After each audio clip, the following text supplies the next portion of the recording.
It was never just grief that consumed Doran Martell when word reached him of his sister's brutal murder. In the halls of the Water Gardens, where once the laughter of children echoed off sandstone walls, silence reigned. His heart had hardened into a core of ice and iron. In the early hours after the Raven arrived from King's Landing, Doran shut himself behind his doors, seeing no one, not even the maester who wished to describe the extent of Elia's suffering. The details themselves weighed on him like chains, for each retelling seemed to tighten the links that dragged his soul down into darkness. She was his beloved sister, and now she was gone, murdered in the sack of King's Landing, along with her children. Or so the rumor said.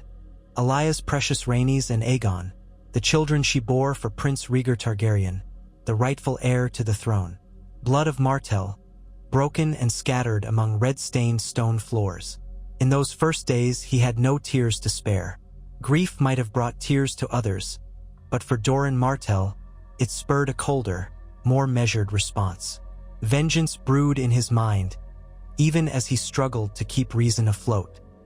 He had always been the careful one, the patient scion of House Martell, inheritor of his father's pride in Dorne's independence. He was no fool. The might of House Lannister, sworn now to the newly crowned King Robert Baratheon, would not be trifled with easily. Nor would the cunning of Tywin Lannister be taken lightly. Tywin would have planned for every retribution, every possibility of pushback from the houses loyal to the Targaryens. That was the nature of the man who had once served as Hand of the King, the same man who had orchestrated the brutal sack. Yet within Dorne's borders, a conflagration of rage threatened to erupt. His people demanded justice, demanded war, and the fiercest of all among them was his younger brother, Oberyn Martell, the Red Viper. Oberyn, newly returned from Essos, had arrived in Sunspear like a desert storm, swift and relentless. He had run up the steps of the old palace where Doran had taken up his seat after hearing the news. Oberyn's face was twisted with fury, his fists clenched as if he would gladly tear down the walls with his bare hands if that would bring Elia back. "What are we waiting for?" Oberyn had hissed the moment he was allowed into Doran's private solar. "They killed our sister. They slaughtered our niece and nephew." Gregor Clegane crushed her skull. Doran remembered the sensation of Oberyn's rage-laden words assaulting his ears, each one like a dagger thrust. He had always known Oberyn was brash, but he had not seen him in this state since the day Oberyn learned Elia was to be wed to Rhaegar Targaryen, a mixture of fierce protectiveness and an unpredictable thirst for blood. Now it was tripled by the monstrous nature of Elia's demise.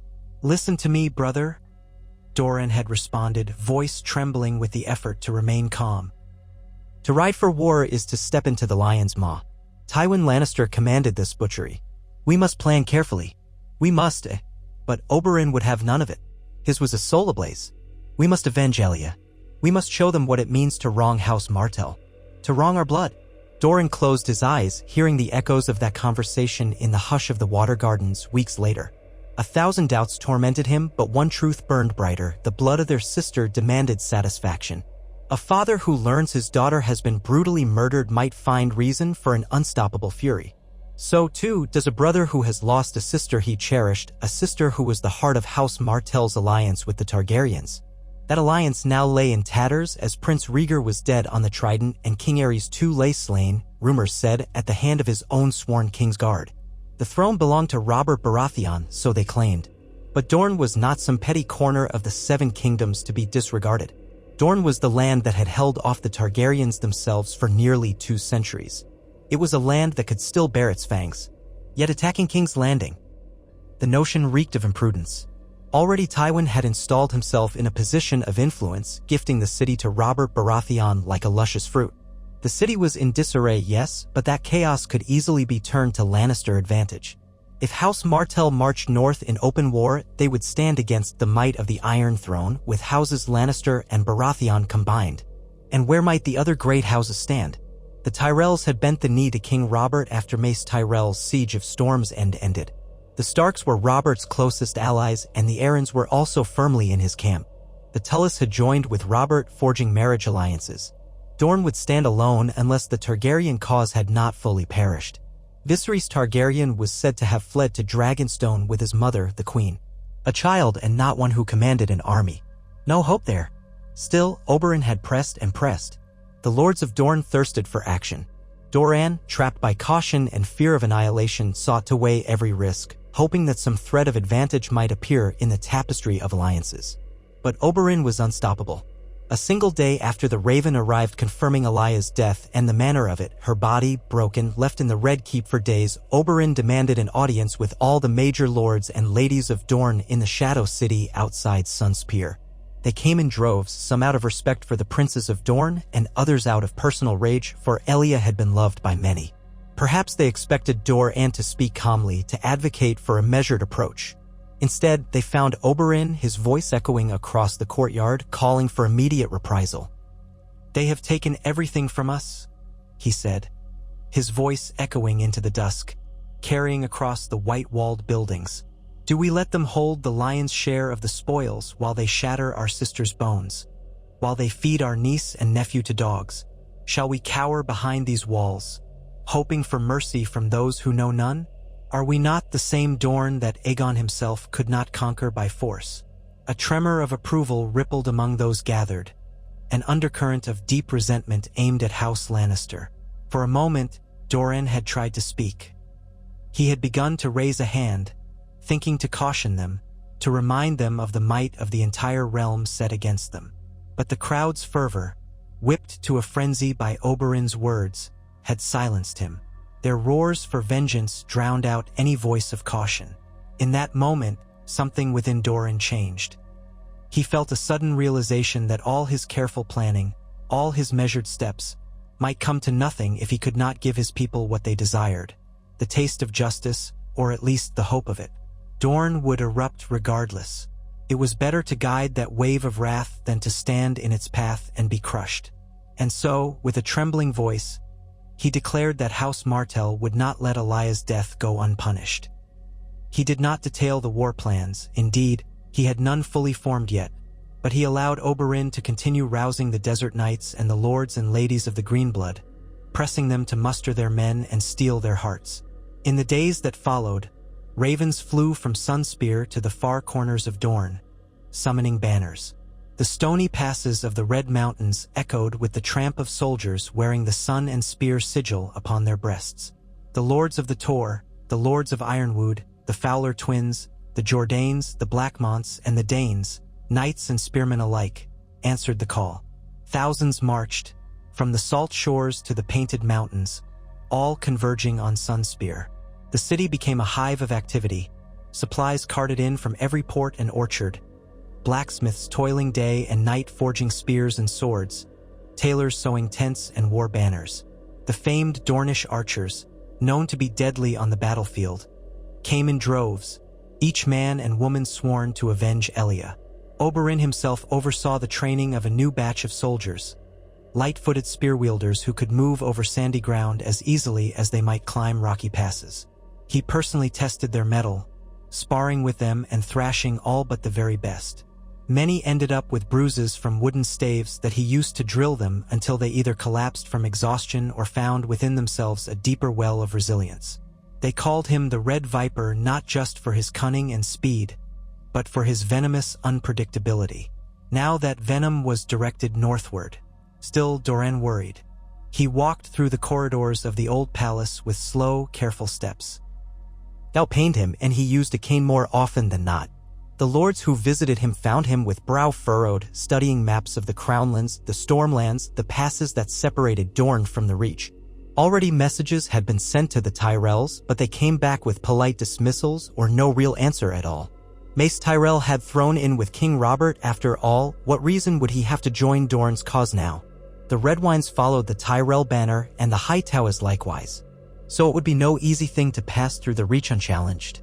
If war truly ignited, Dorne would be hemmed in from the west by the Lannisters, from the north by the Tyrells, and from the east by the narrow sea, across which ships loyal to the new king might sail. And yet, when Oberyn stormed into Doran's solar one night, shortly after midnight, Doran found himself powerless to do anything but acquiesce to his brother's demands. "They're not prepared," Oberyn said, referring to the Lannisters in King's Landing. "Tywin's men may claim victory, but they're still reeling from the sack. The city is half in ruins, plague might break out soon enough from all the corpses in the streets, and Robert Baratheon has barely taken the throne. He's busy planning tours and celebrations, trying to consolidate power among the lords. They won't expect a swift strike from Doran. They think us craven or slow to rise. If we go now, we can take the city before they fully regroup. And then what? Doran asked wearily. We hold King's Landing? Against the entire realm? Brother, that is madness. Do you think the realm will simply allow us to slip in and claim the spoils? The Tyrells alone, eh? Damn the Tyrells, Oberyn spat. If we can seize the capital, free whoever Targaryens remain, if there are any, and present ourselves as the true protectors of the legacy that was trampled by the usurper, perhaps the small folk will flock to our banner. The Riverlands are war-torn, the Westerlands are near-spent after the Long War, the North is far away, and the Iron Islands, well, they might not care for Robert either. We have a chance.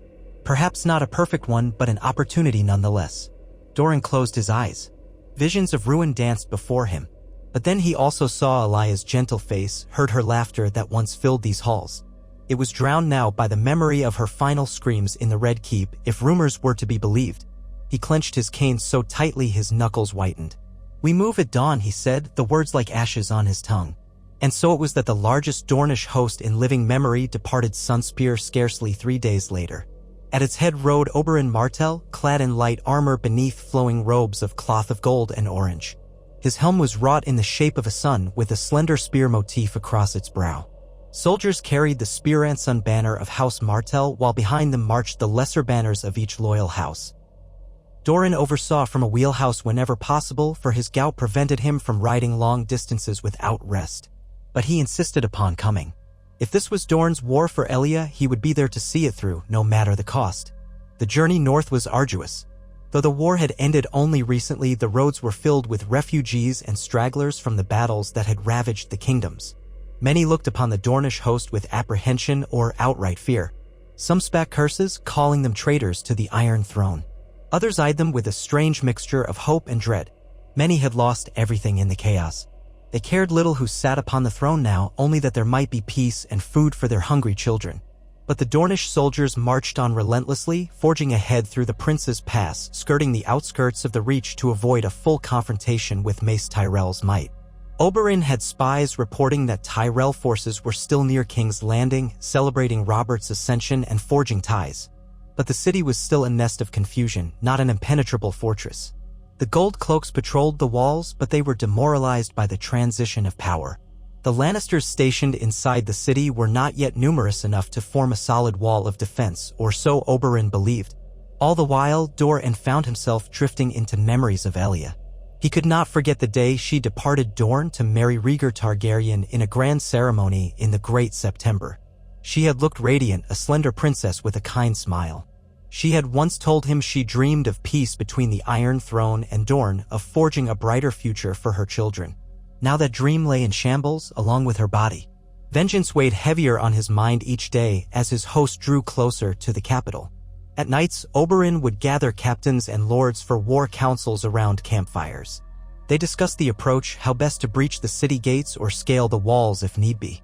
The looming specter of a pitched battle with Tywin's men inside the city gave them pause. But the Red Viper's confidence was infectious. He insisted that their infiltration would be swift, that the small folk of King's Landing might rise against the usurper's men if given half a chance. He spoke with the same fervor he had displayed in Sunspear, and if the lords of Dorne harbored doubts, they kept them silent under the weight of Oberyn's presence. Doran, however, watched all of it with silent calculation. He knew the cost of war. He knew that if this gamble failed, Dorne might be left in ashes. But there was no turning back. The tide was inexorable. On the 14th day of their march, they reached the Stormlands border.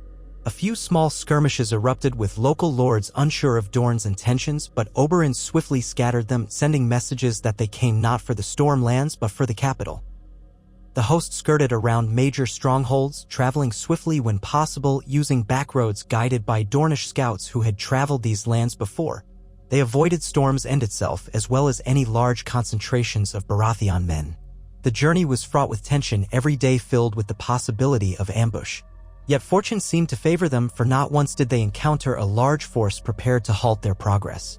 Whispers reached them of King Robert's celebrations. His wedding to Cersei Lannister was rumored to be imminent, if not already performed. The thought sickened Doran. The Lannisters had arranged this union while Elia's blood was still fresh on the floors of the Red Keep. The realm might accept it, but to House Martell it was the foulest slight, adding insult to mortal injury. Oberyn vowed that should they take the city, Cersei would pay for what her father had done. "If the gods are good, we shall see Tywin's face when we knock at the gates," he would say, a savage glint in his eyes. At last, the walls of King's Landing rose on the horizon, their outlines shimmering in the summer haze. Smoke still curled from parts of the city ravaged by the sack, and the reek of decay floated across the plains. The city was a wounded beast, half prostrate but dangerous all the same. Doran's heart pounded as he looked upon the distant spires of the Red Keep.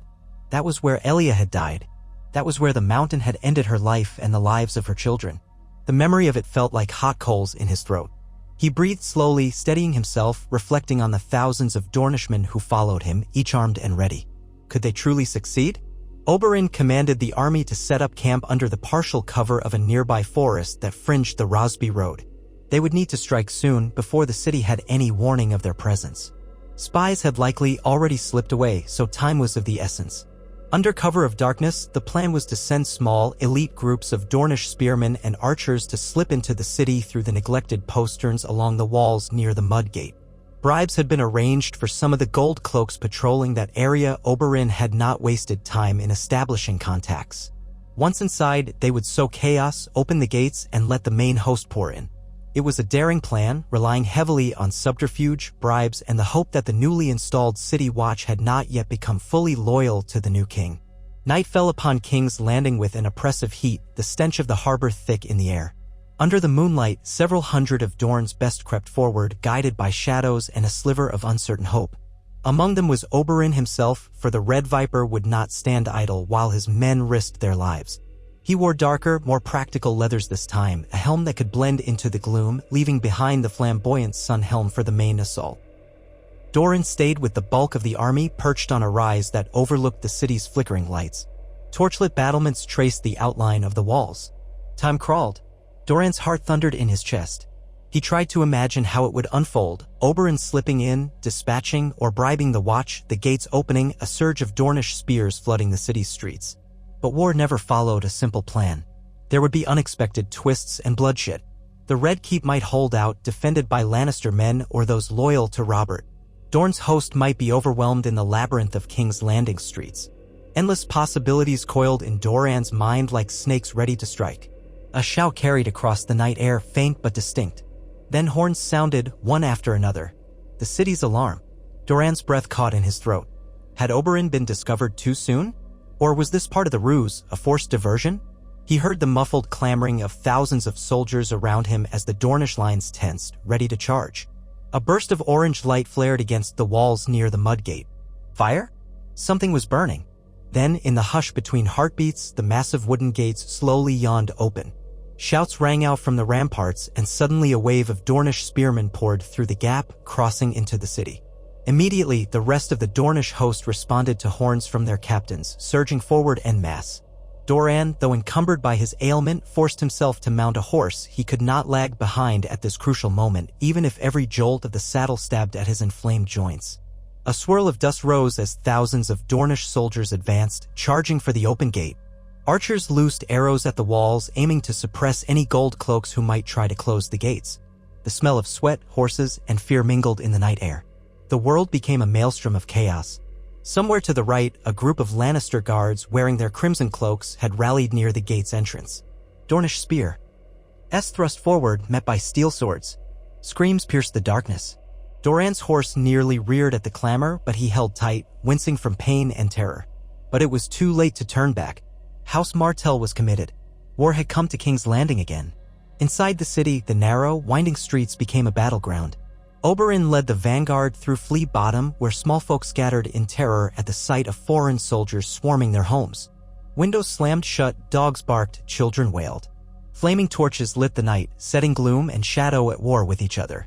At every corner, the Dornish found pockets of resistance, gold cloaks, sellswords, or ragged Lannister men-at-arms. The fighting was fierce but disorganized, just as Oberyn had hoped. The watchers on the walls had been compromised by bribes, and much of the city guard had deserted or been caught off guard. Even so, there was blood. Dornish blood soaked the cobbles alongside that of the defenders. Oberyn cut a path through them, spear flashing in the torchlight, dancing between foes with lethal grace. His men followed with savage discipline. Every step brought them closer to the Red Keep, perched atop the bluff known as Aegon's High Hill. That fortress was the prize. The heart of the city where Robert and his new queen might be holding court, or where Tywin Lannister himself might be found. The memory of Elia's screams led Oberyn forward, his vow of vengeance echoing in his mind with every foe struck down. Doran, for his part, stayed back with a more organized contingent, guiding reinforcements along the main thoroughfares. The city was a labyrinth of chaotic sprawl, and the night was filled with anarchy. Fires sprang up in several districts, feeding on the dry summer air. People ran shouting about the vengeful spirits of the Targaryens or invaders from Dorne. Some cowered in corners, some looted what they could in the confusion. Doran's men tried to keep order, but war is seldom orderly. By the time the first light of dawn crept over Blackwater Bay, the Dornish had pushed through several districts and besieged the Red Keep from multiple angles. The gates of the keep itself were shut, and the walls bristled with archers wearing the lion sigil on their tabards. Robert's personal guard seemed absent, as did the king himself. Rumor said he was carousing in a feast hall with his new bride's kin. If it was so, the alarm had certainly reached him now. Oberyn was unrelenting. With a team of determined warriors, he stormed the barbican leading to the outer ward of the keep. Oil and arrows rained down, turning the assault into a murderous gauntlet. But the Red Viper pressed on, a demon of fury, rallying his men with shouts of "for Elia" each time they surged forward. Some perished screaming, consumed by flames, but others made it across, smashing at the gates with a battering ram. The defenders, though outnumbered, fought viciously, for they knew that if the city fell to Martell, the outcome would be dire.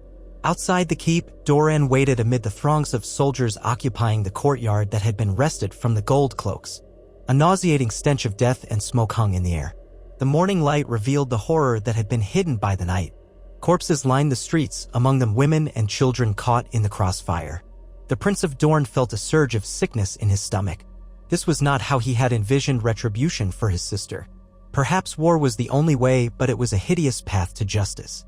Yet there was no turning from it now. He looked up at the looming stone walls of the Red Keep, so red they seemed almost drenched in blood under the early sun. Elia had died within those walls.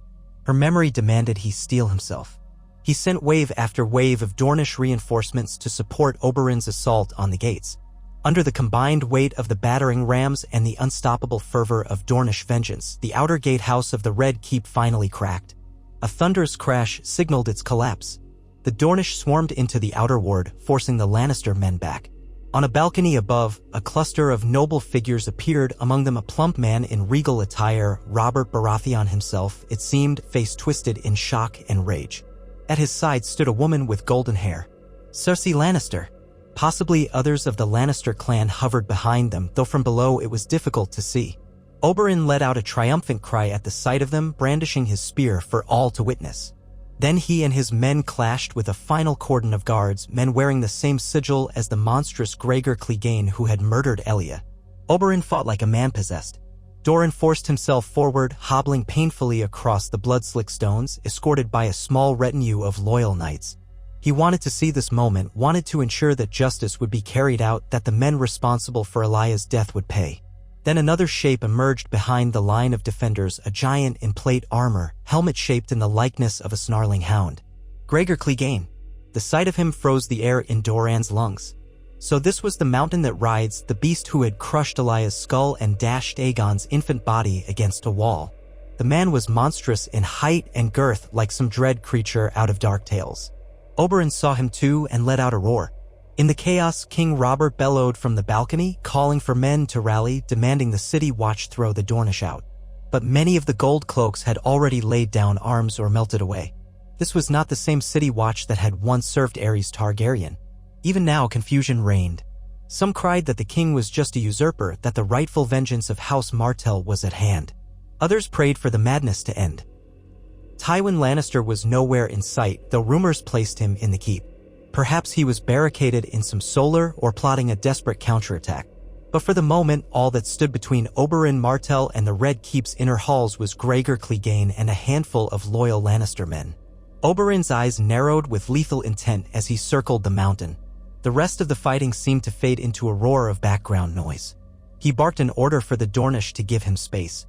They parted, forming a ring. Gregor Clegane hefted his massive sword, its blade stained with fresh blood. He growled something unintelligible, and the duel began. Oberyn moved with inhuman speed, jabbing in and out with his spear, testing Gregor's defenses. The bigger man swung wildly, each blow enough to shatter bone if it connected, but Oberyn danced away, launching swift counterthrusts. Once, twice, thrice, the spear tip found gaps in the giant's armor, drawing blood. The Dornish soldiers cheered. The Lannister men shouted warnings, urging Clegane to end it quickly. Robert Baratheon watched, fists clenched around the railing of the balcony. The mountain roared, lunging forward, sword raised high. Oberyn sidestepped, hooking the spear around Gregor's neck, and for a heartbeat it seemed as though he might bring the monster to his knees. But Gregor's gauntlet hand shot up, gripping the spear shaft. With a brutal yank, he tore it from Oberyn's grasp, snapping the weapon in two as though it were a twig. Gasps rippled through the Dornish ranks. Unarmed, Oberyn was forced to roll away, snatching a fallen sword from the ground. The two men circled again, Clegane staggering slightly from his wounds, Oberyn panting from exertion. Blood dripped from a slash on his forearm, but his eyes never left Gregor's helmet. He spat, "You raped her. You murdered her. You killed her children." The mountain lunged again, sword crashing down. Oberyn deflected the blow, but the sheer force drove him to one knee. The ring of onlookers cried out. In that moment, as Gregor raised his sword for the killing strike, Oberyn flung sand from beneath his cloak into the mountain's visor. Gregor reeled, momentarily blinded, and Oberyn sprang up with a savage shout. His borrowed sword pierced the gap at the gorget of Gregor's armor, thrusting deep into the giant's neck. Blood spurted in a dark fountain. Gregor let out a choked roar, flailing, but Oberyn drove the blade deeper, twisting. The mountain's sword clattered from his grip as his massive body crashed to the ground. For a moment, the yard fell silent, save for the labored wheezing of Gregor Clegane, whose lifeblood poured out onto the stone. Oberyn stood over him, chest heaving, eyes aflame with triumph and hatred. "Elia Martell," he whispered, "is avenged." A thunderous cheer erupted from the Dornish, a roar of vindication decades in the making. The Lannister men faltered, some dropping their weapons in horror. Up on the balcony, Robert Baratheon's face twisted with grief and anger. Cersei had gone pale as milk. For all the cruelty that had been inflicted on Elia, for all the might of House Lannister, the unstoppable mountain lay dying at the Red Viper's feet. In that moment, Doran Martell, who had been watching from behind the ring of soldiers, felt something inside him ease. A deep knot of torment and fear loosened. He had dreaded this confrontation, feared Oberyn might die in pursuit of vengeance. But the gods, if they cared, had granted Oberyn his due. Yet the battle was not done. Robert bellowed for his Kingsguard, for any loyal men to strike down the Dornish invaders. The clamor resumed as pockets of resistance sprang up anew. A shape in white and gold could be seen forging through the corridors of the keep, leading a group of armored knights. Ser Barristan Selmy, some said, while others spoke of Jaime Lannister. The Red Keep was large, and the fighting threatened to fracture into smaller skirmishes in its halls and courtyards. Oberyn, retrieving another spear from one of his men, yelled for the Dornish to push on to seize the throne room. If they captured King Robert, the city would be theirs in truth. Doran considered for a moment. Did he truly desire to see King Robert deposed? It was one thing to exact vengeance on Tywin Lannister. But King Robert, in truth, he was the one who led the rebellion that cost the Targaryens the throne. Dorne had betrothed Elia to Rhaegar Targaryen. But that was done. Rhaegar was gone. The Targaryens were scattered. Could Doran truly set a Targaryen child on the throne now? The complexities churned in his mind. But Oberyn's path was simpler. Avenge Elia, punish the Lannisters, break the power of the usurpers. The men of Dorne would follow the Red Viper's call. So, with a sigh heavy as the ages, Doran ordered his knights forward to support Oberyn's push. Chaos engulfed the Red Keep. The Dornish, some chanting Elia. Elia, in time with their spear thrusts, swept through the lower halls. They battled pockets of resistance from Lannister guards, from loyal Baratheon knights, from King Robert's household guard. The small folk who served in the castle hid behind tapestries or in hidden alcoves, terrified. The throne room doors were forced open, revealing the vast chamber of the Iron Throne, that monstrous seat forged from 1,000 swords. A short but fierce melee erupted with the defenders stationed there. Robert was not among them. He had retreated deeper into the keep, or so it was said. Finally, with the seat of royal power within sight, Oberyn strode into the throne room, chest heaving, a gash on his shoulder. His eyes fell upon the Iron Throne. There, sitting in half armor, was a man who wore the white cloak of the Kingsguard, Jaime Lannister. The King Lair. He stood in front of the throne, sword in hand, though he made no immediate move to attack. blood stained his pristine cloak. His face was set in a grim mask as he surveyed the wave of Dornishmen entering. "Well," Jaime said, voice echoing in the vast hall, "here we are. Another usurpation. Another flood of blood spilled for a seat of knives." Oberyn pointed his spear at the golden-haired knight, voice raw with hatred. "Where's Tywin Lannister? I'll have his head for the part he played in murdering Princess Elia." Jaime let out a bitter laugh. "My father does what he wills and leaves his children to clean up the mess. If you want him, you'll have to search the keep. Though I doubt he'll be found easily. He's cunning that way." Doran stepped forward, leaning on his cane, every part of him aching. "Sir Jaime, stand aside. Dorne takes the city." "Dorne will burn," Jaime said softly. "You might hold it for a day, for a moon's turn, but the realm will come for you. Or do you truly think you can stand against all the combined might of the Baratheons, Tyrells, Starks, Tullis, Arryns, and what remains of the Lannisters?" The tension in the hall was palpable. Dornish spearmen fanned out, encircling Jaime, who stood alone. Yet he did not tremble or yield. Oberyn stepped closer, spear tip inches from the Kingslayer's chest. "We have enough steel and fury to exact our justice. Where's the king? Where's the false queen, the daughter of Tywin Lannister?" "She's gone," Jaime replied. "They're not so foolish as to wait here for you to slit their throats." A hush fell. It would take time to scour the castle, time to find all the hidden passages. Meanwhile, loyalists could rally outside.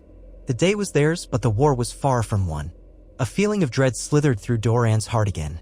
This had all been so sudden. They had seized King's Landing, or a large part of it at least, but they had not neutralized all enemies. Tywin was still at large, Robert was still at large, the city might turn on them if forced to starve. Their supply lines were precarious, reliant on a route through the Stormlands that might be cut off at any time. Yet the momentum was theirs. The question was, how would they use it? Oberyn studied Jaime's face, searching for weakness. The Kingslayer stared back, expression unreadable. Then Oberyn gestured with his spear, and two Dornish knights stepped forward to seize Jaime's arms, disarming him. The golden sword of House Lannister clattered to the floor. Oberyn addressed the hall, voice ringing out. "King's Landing is ours. Gather every Lannister man at arms, every gold cloak who resists, and confine them. Scour the keep for Tywin. Drag him out of whatever hole he cowers in. I want him alive enough to know who kills him." The Dornish roared their approval. Some hammered their spears on the floor. Outside, the city was still half ablaze, but the seat of the Iron Throne now lay in Martell hands. Doran Martell closed his eyes, exhaustion bearing down on him. He could almost hear Elia's voice in the hush. They had come so far, shed so much blood, all for her memory. But the greatest storms might yet lie ahead. In the hours that followed, while the Dornish attempted to secure the keep, rounding up pockets of Lannister soldiers, a new wave of confusion spread through the city. Bells tolled from the Great September, though none seemed to know who rang them or why. Smoke rose from the far side of Flea Bottom, where a storehouse burned out of control. Doran's men scrambled to contain the damage, but the small folk fled or turned rioters, looting what they could. Rumors spread like wildfire that the Targaryen boy prince was alive and had entered the city with the Dornish. That the king was dead or had fled. That House Martell was installing Prince Doran as the new king. All was speculation, swirling in the panic and tumult of a city under siege. Oberyn, unrelenting, led squads through the keep, smashing doors and searching for Tywin Lannister. They found Lannister guards, found the personal chambers of the king, found men cowering in closets, but no Tywin. Cersei and Robert were likewise nowhere to be seen, presumably spirited away through some secret passage. Robert's close friend, Eddard Stark, was rumored to have left the city days before, returning to the north to bury his family members lost in the war. So no help there. The prize that Oberyn and Doran sought, Tywin's head, remained elusive. Some men whispered that Tywin might rally forces outside the city and eventually lay siege to the Martells. Others said he had fled to Casterly Rock, leaving King's Landing behind. None could say for certain. Jaime Lannister, however, they had. And the Kingslayer refused to divulge his father's whereabouts. Oberyn threatened him with every manner of torment, conjuring images of the cruelty Gregor had shown Elia's children. Jaime stood stoic, though his eyes flickered with a certain uneasy guilt. "Do what you will," he said at last. "You'll only prove that men of Dorne are as monstrous as the ones you condemn." Doran watched this exchange with a weary grimace. He knew Oberyn well enough to see that his brother's patience was dangerously thin. He feared that Jaime Lannister might end up a headless corpse if Oberyn's anger overcame his reason. Doran did not relish starting an unstoppable feud with the entire House Lannister if there was still a chance for a diplomatic outcome, albeit a small one. But he had little hope that any solution could be reached. The path of war had already been chosen. By midday, a quiet lull settled within the Red Keep. The Dornish had secured the walls, though fighting still flared up in the streets as Lannister loyalists resisted in pockets. The battered gates into the city remained open, but no large enemy force had yet arrived to challenge them. It was as if the realm had been caught off balance by this bold strike. Robert Baratheon's hold on the throne was new, and Tywin's cunning might have led him to abandon the city temporarily to lure the Dornish into a trap. So the question stood, what would Oberyn and Doran do next? Oberyn seemed determined to flush out any remaining Lannisters, to root them out room by room if necessary. He arranged scouting parties to the city's outskirts, sending riders to the roads that led west and north, hoping to find signs of Tywin's flight.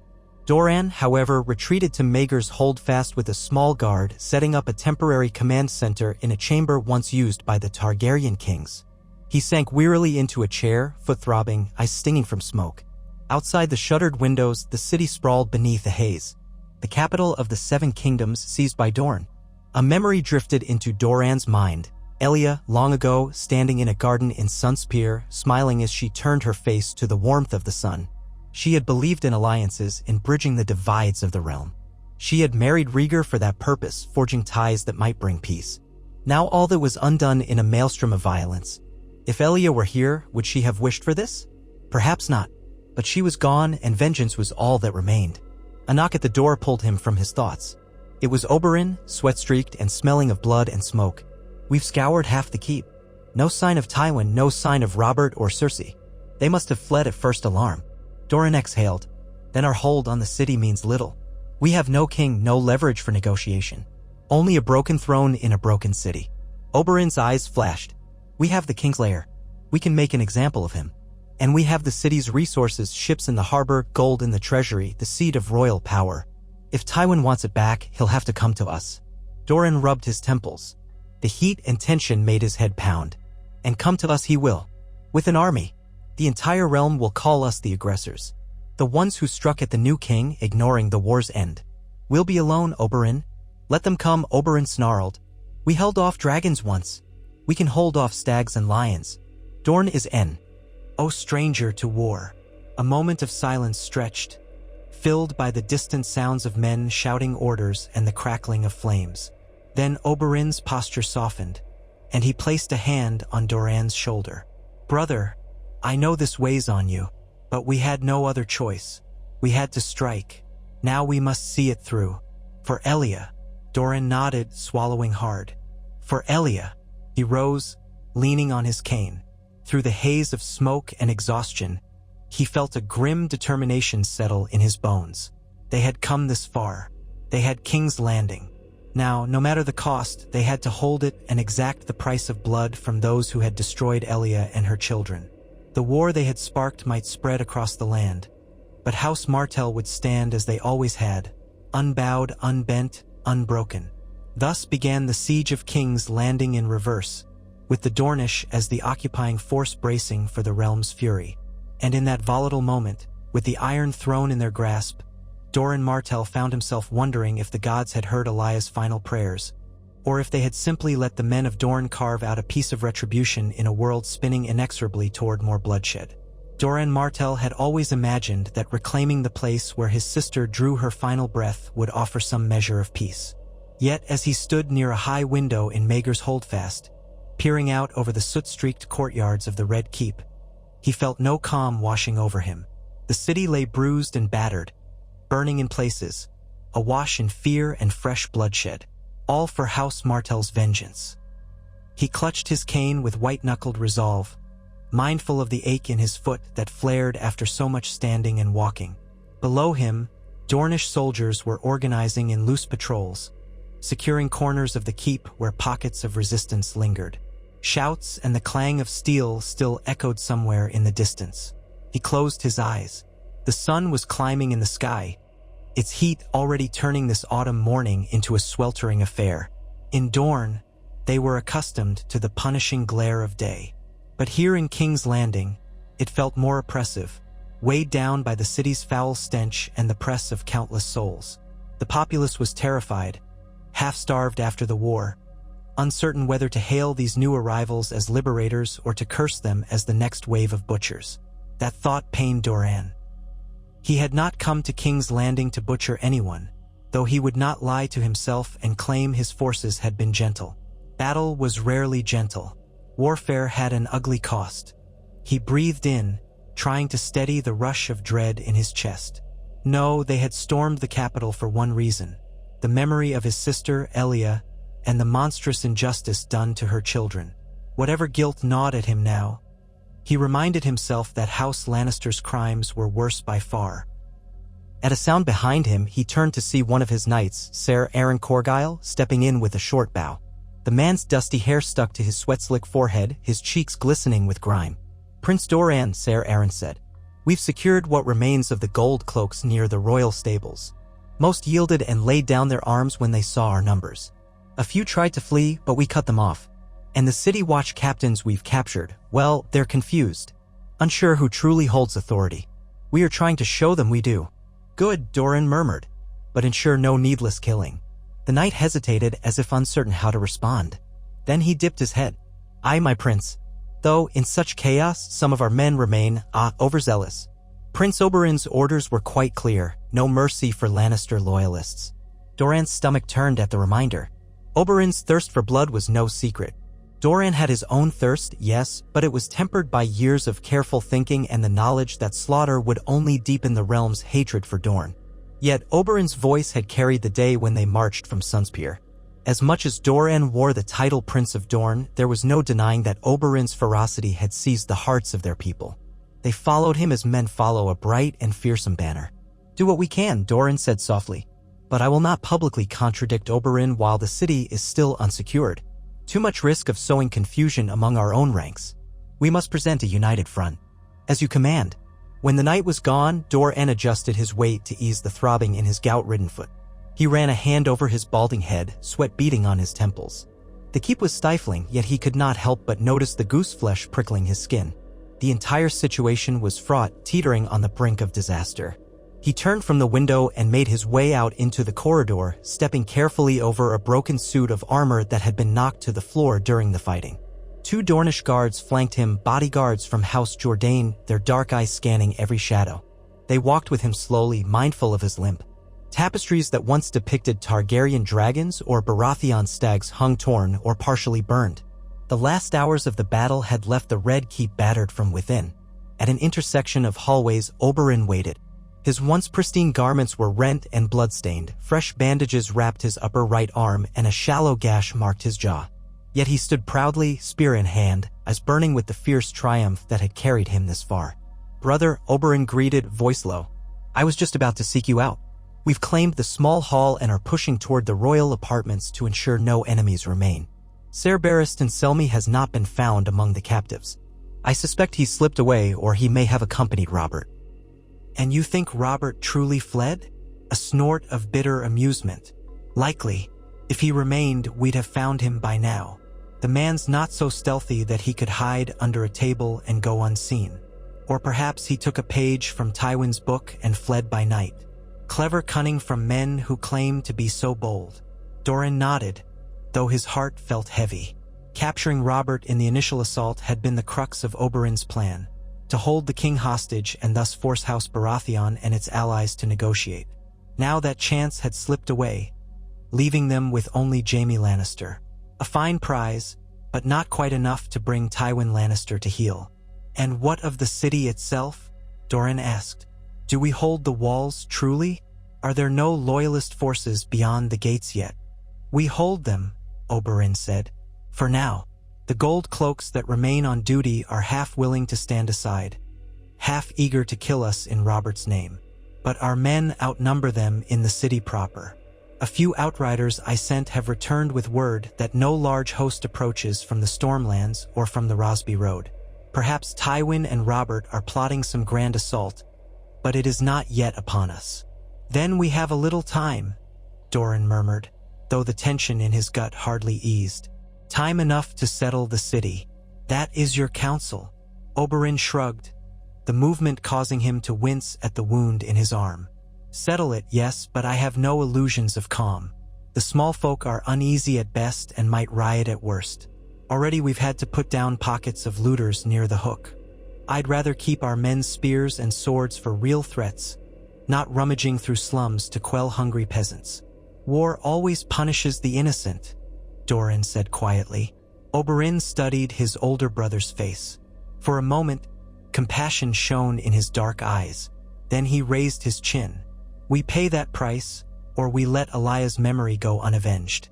I've chosen my side, and I'll not turn from it now. Nor would Doran, for there could be no half measures in war. Very well, he said. Let us go to the throne room. We'll address our captains. See what we can do about stabilizing this city. If we lose the city's cooperation, we lose everything. And I suspect the realm will not stand idle for long. They made their way down to the throne room, a path lined with fresh casualties. Dornish men, Lannister guards, even a few poor souls from the city watch, their blood staining the polished floor. Servants had begun dragging corpses away to some courtyard, though the swirl of flies was thick in the corridors. At the tall doors leading into the hall of the Iron Throne, a cluster of Dornish spearmen stood guard. They parted upon seeing the two princes approach. Inside, daylight streamed through high windows, illuminating the throne itself. A twisted mass of melted blades and metal. The sight of it seemed almost mocking to Doran. So much death for this seat of power, so many wars fought over who would claim it. Now House Martell claimed it. Or did they? He could not quite say we rule with any confidence, not with Robert Baratheon unaccounted for, not with Tywin Lannister's armies at large. Still, the throne room was theirs for the moment. A handful of Dornish lords and knights waited, murmuring amongst themselves.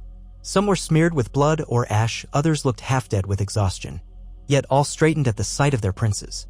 Doran nodded gravely, scanning their faces. He saw the Fowler twins perched with hawk-like wariness near a broken marble pillar, and Lord Anders Ironwood, stoic and grim. Lord Edric Dane had not come, he was young and still on the field, or so Doran had heard. Ser Ryan Illyrian paced with restless energy as though eager to charge again into battle.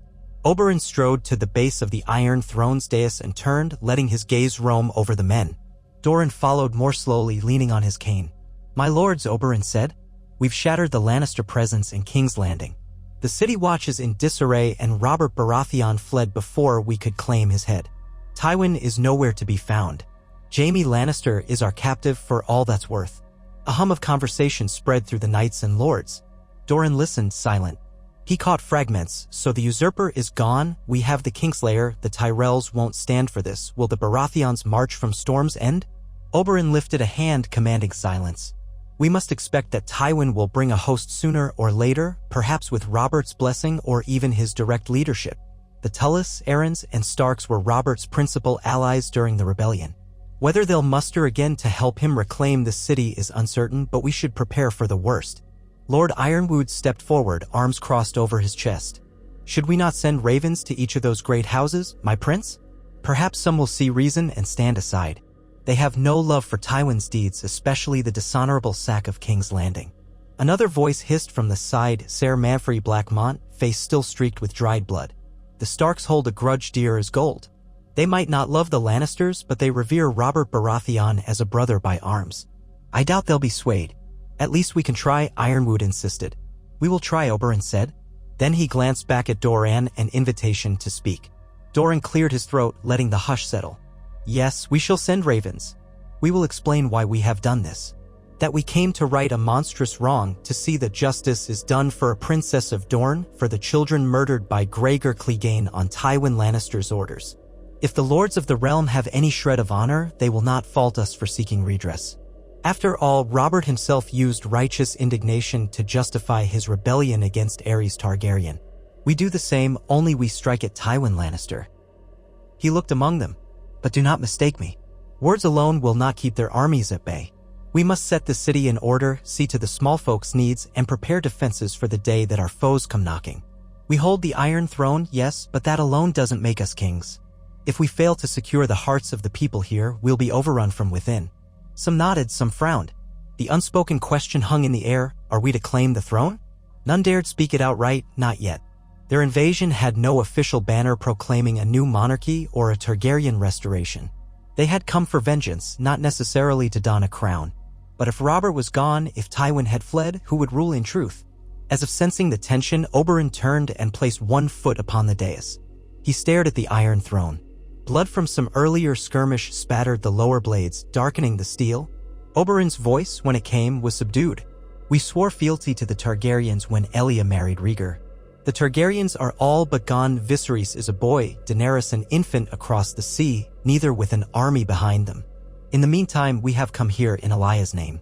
House Martell will not proclaim itself king, but we will hold the seat until the realm answers for Elia's murder. Silence reigned. Doran found himself exhaling slightly. Perhaps part of him worried Oberyn might declare himself or Doran the rightful king. That would have made them the very usurpers Robert claimed to despise.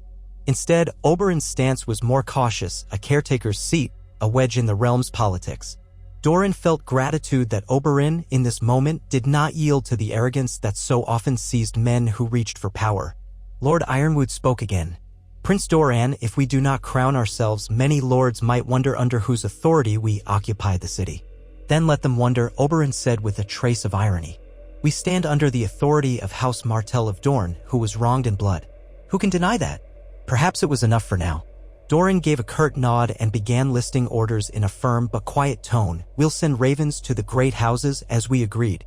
We'll also dispatch a messenger south to Dorne, ensuring we have supply lines for the garrison that must hold King's Landing.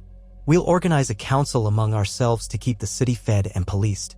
The gold cloaks who submit peacefully and swear loyalty to House Martell's cause shall be retained in some capacity. We cannot handle the city's daily troubles alone. A few mutters of uncertainty rose, but no open objections. It was better to have at least some of the city watch on their side than to face an uprising from angry men who knew the ins and outs of these streets. Oberyn, leaning his spear against his shoulder, added, and any Lannister men still skulking in the city are to be apprehended or slain on sight if they resist. No half measures. We cannot have them rally. Agreed, Doran said, though the pronouncement stung.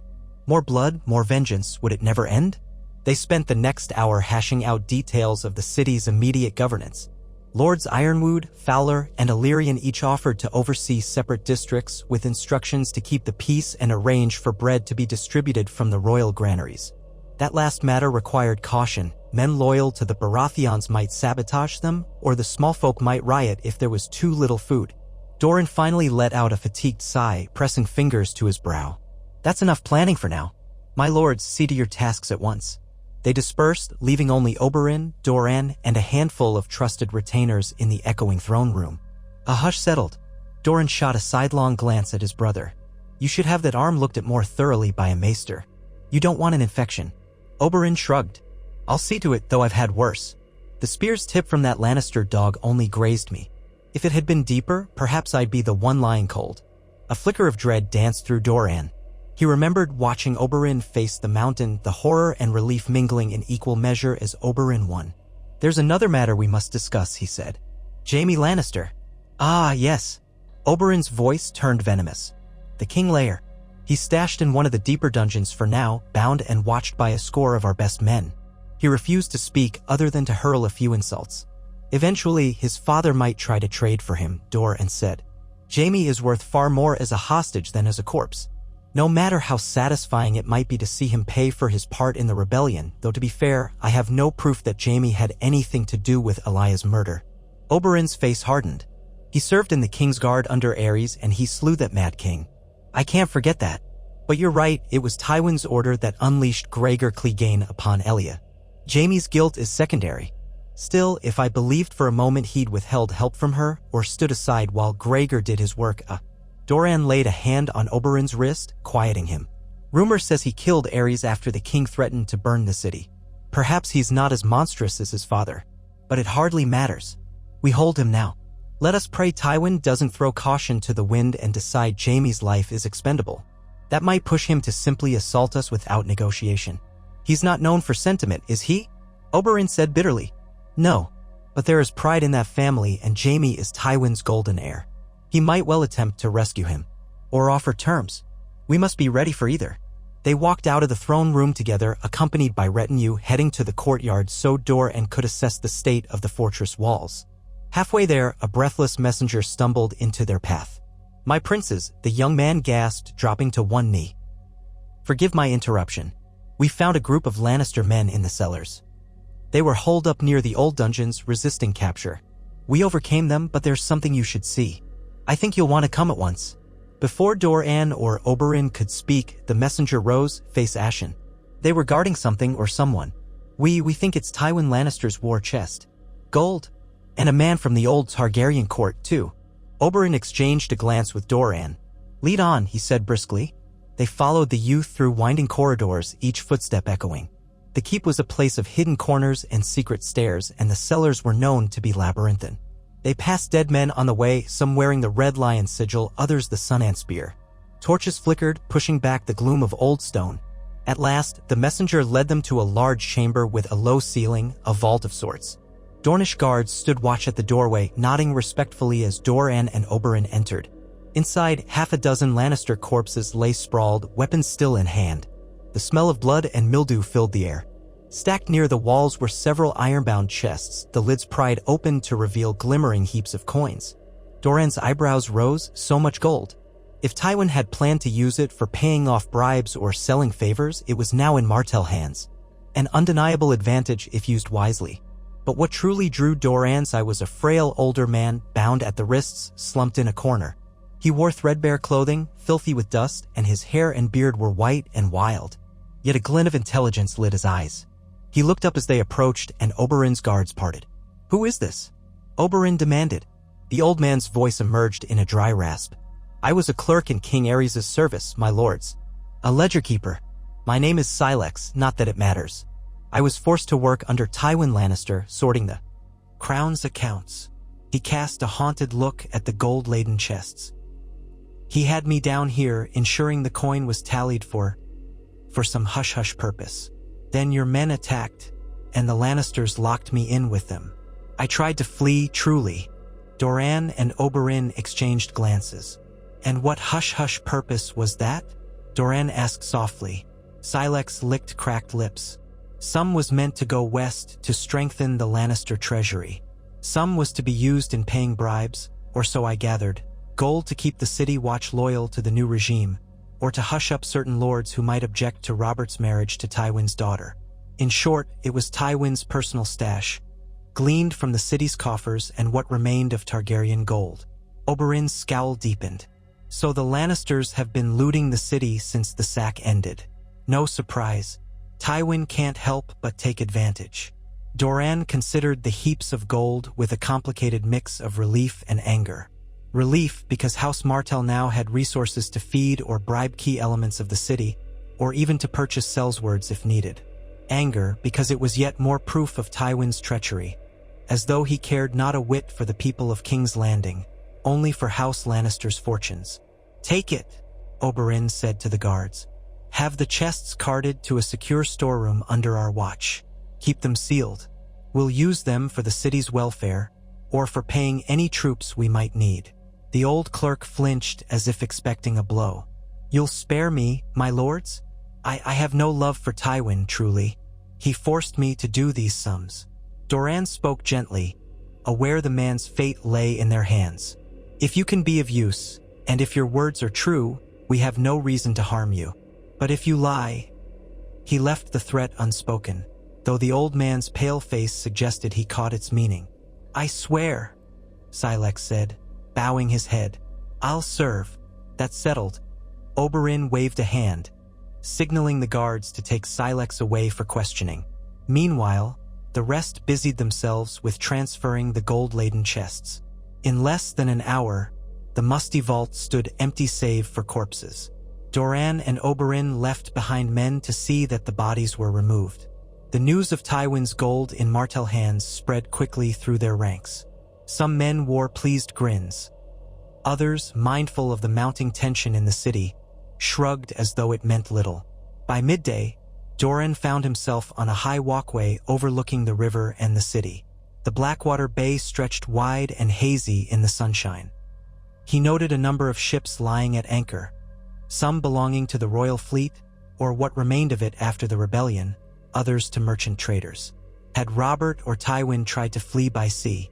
Possibly. The day's heat was stifling, and the smell of the river water mixed with the odor of the city's refuse. The soft scuff of a footstep made him glance back.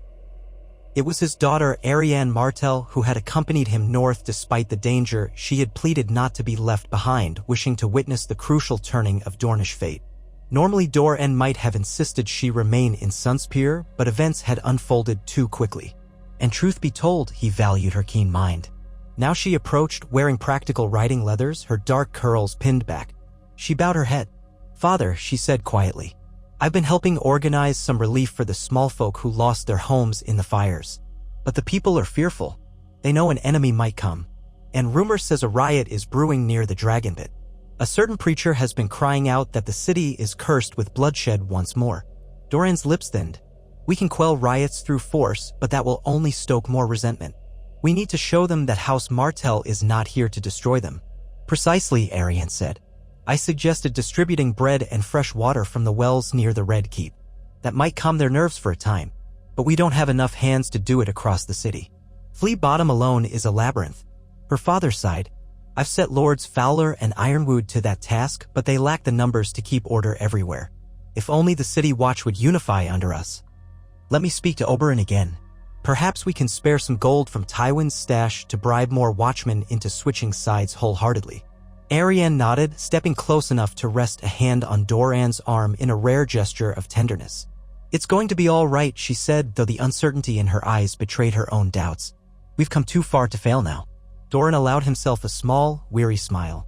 "Indeed. Thank you, child." After she departed, he lingered a moment longer on the walkway, letting his gaze sweep across the city's expanse. The rooftops of King's Landing undulated like waves, many still pocked with scorch marks left from the sack. Smoke drifted in curling plumes.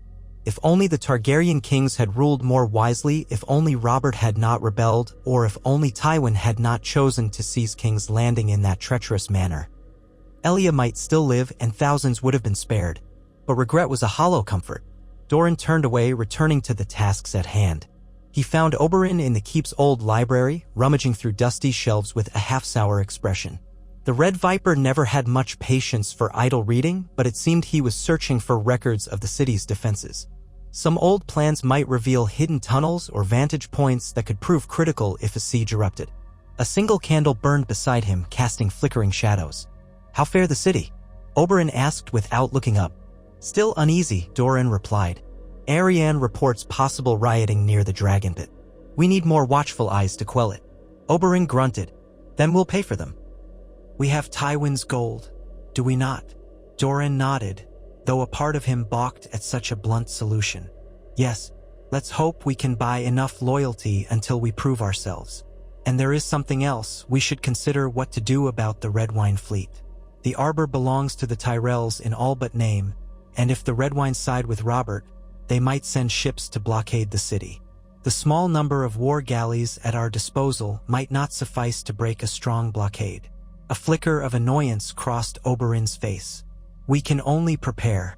We can't conjure ships from thin air, unless some pirate sells us a fleet, or we smuggle in a sell-sail armada from the Stepstones. For that we'd need to send envoys south. I doubt we have time, but if it comes to it, we can endure a blockade as we endured dragons. Let them break themselves on our defenses." Doran bit back a weary sigh. "Enduring a blockade would starve the city. We'd be the cause of that suffering." "We'd be the cause?" Oberyn repeated, a hint of scorn coloring his tone. "It's Tywin who sets the realm against us, not we who came unprovoked. We had every provocation." Doran let the retort pass. His brother's anger was not wholly misdirected. Tywin had, indeed, earned Dorne's wrath, and King Robert, if he returned with an army, bore some responsibility in defending those who had butchered Elia. At length, Oberyn closed the tome he'd been scanning and turned away from the shelves. "Come, we'll speak with the men we've placed in charge of the City Watch. I want daily patrols doubled until we root out the last Lannister pockets. After that, we'll look into the possibility of bribes and alliances, whatever it takes to keep the city stable."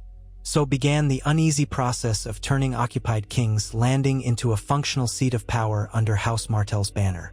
Day by day, Doran and Oberyn struggled to restore a semblance of normalcy. They found lodging for their higher-ranked knights and lords in the keep itself, while the bulk of their Dornish army camped in the streets near the Mudgate or in makeshift camps outside the walls. They posted watchers on every tower, every gate.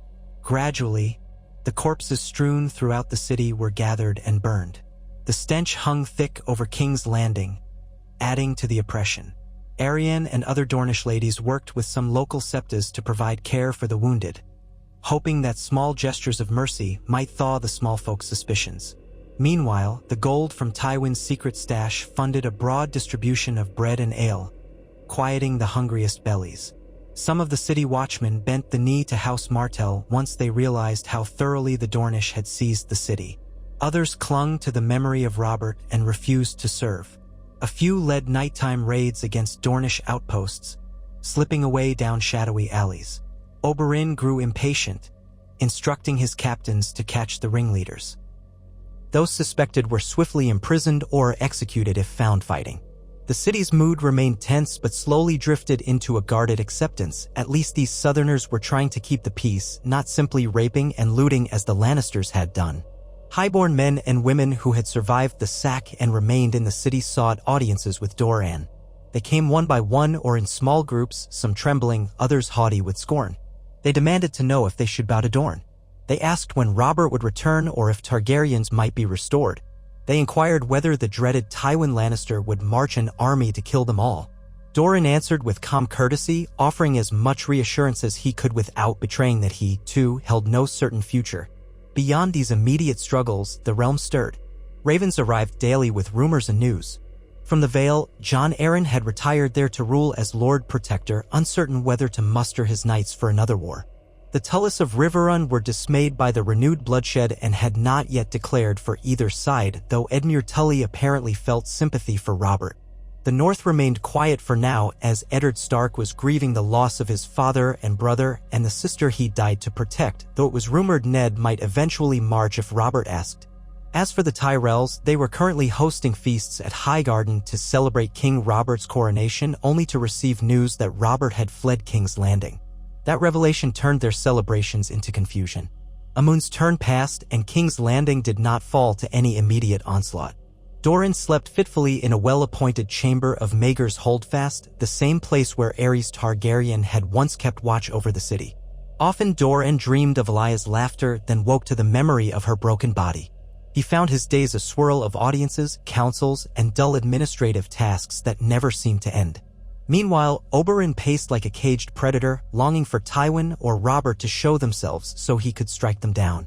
One late afternoon, as the sun bled across the sky in streaks of orange and red, a horn blew from the walls. A rider approached the city's gate under a white banner of truce.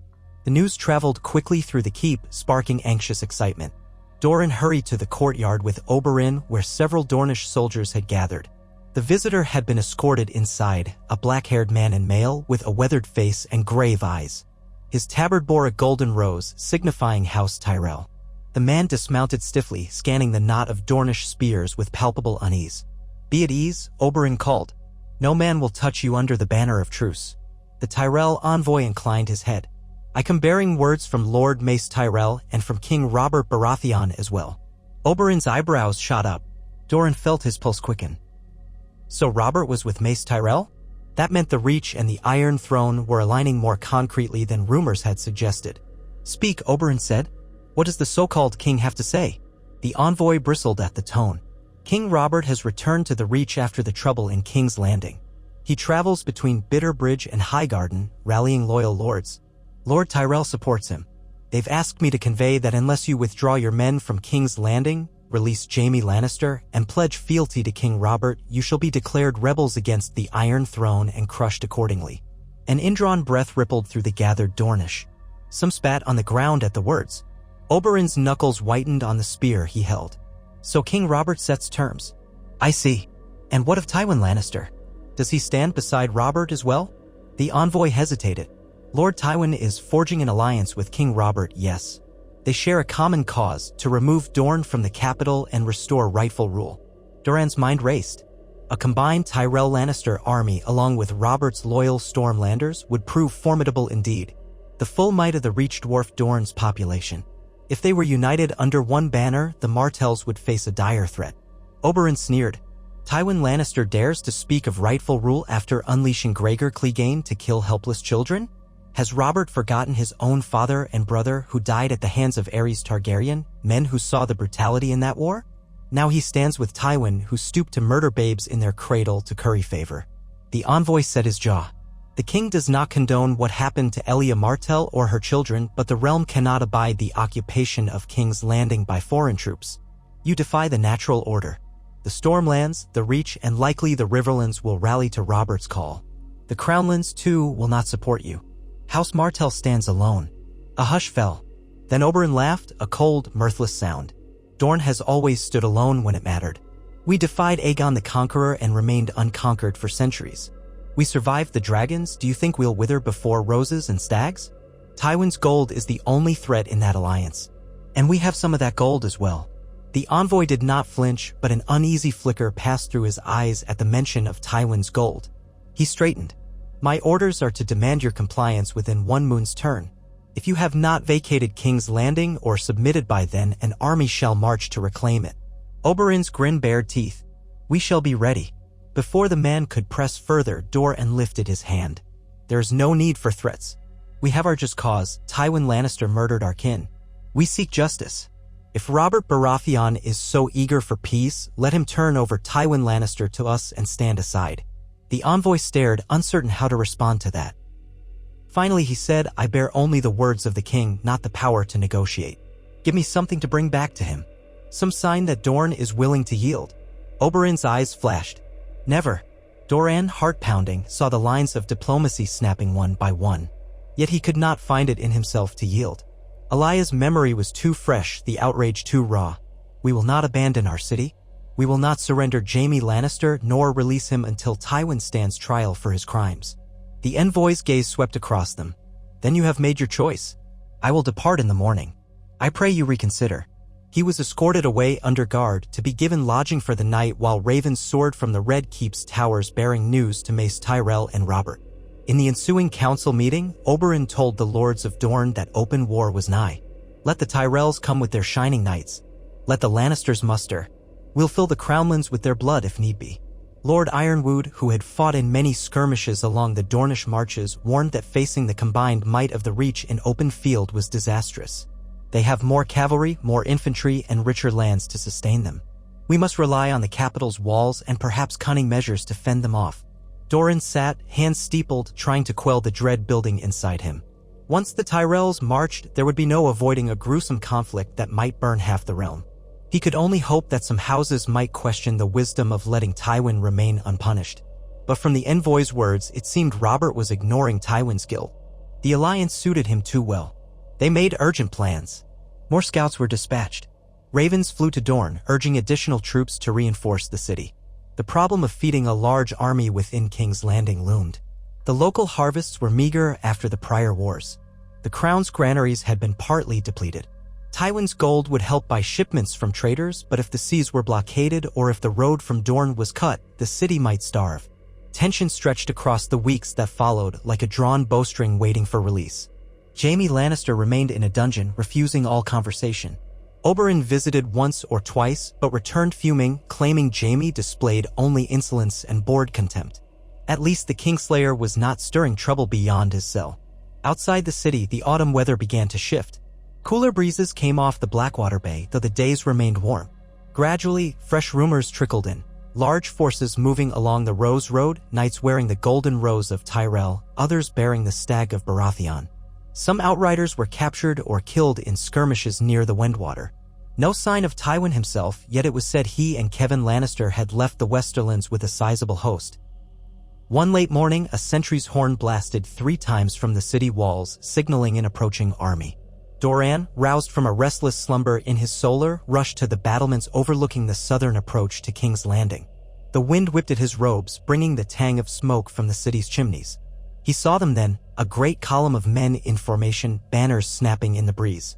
Even from a distance, the colors were clear: green and gold for House Tyrell, black and gold for House Baratheon. The front lines bristled with cavalry. Behind them were what looked like supply wagons, siege equipment, and foot soldiers in ranks that seemed endless. A hush of dread rippled among the Dornish observing from the ramparts. Oberyn arrived, his jaw set in a mix of anticipation and fury. "They come," he said. "So soon?" Doran nodded, ignoring the painful throb in his foot. "They've wasted no time. We must see how many. They look numerous." He didn't need a precise count to guess the scale. The Tyrells commanded tens of thousands of men from the Fertile Reach. Add to that the Stormlander troops loyal to Robert and the Crownlander knights who had joined the new king. The numbers might well dwarf the Dornish forces still within the city. "But we have these walls," Oberyn said firmly. "Let them try to breach them. The city's defenders outnumber the men we first arrived with. Now that some watchmen are ours and fresh levies have come up from Dorne, that might not be enough if they plan a long siege," Doran murmured. Below, the gates were locked, the battlements manned by archers. Dornish officers shouted orders, shifting units to vantage points. War horns answered from the distant ranks of the Tyrell Baratheon host, their calls reverberating across the fields. A group of riders emerged from the enemy lines under a bright banner. Doran squinted. The stag and the rose together, Robert and Mace Tyrell themselves, perhaps. They rode forward, stopping out of arrow range, gazing up at the city walls. Oberyn bared his teeth in a grin. It held no warmth. "Shall we greet them with arrows or parley?" Doran weighed the choice. "We should hear them out, if only to see what they mean to demand." Minutes later, horns sounded again, a sign that the opposing side wished to send an envoy to the gates. Doran signaled that they would allow a small party.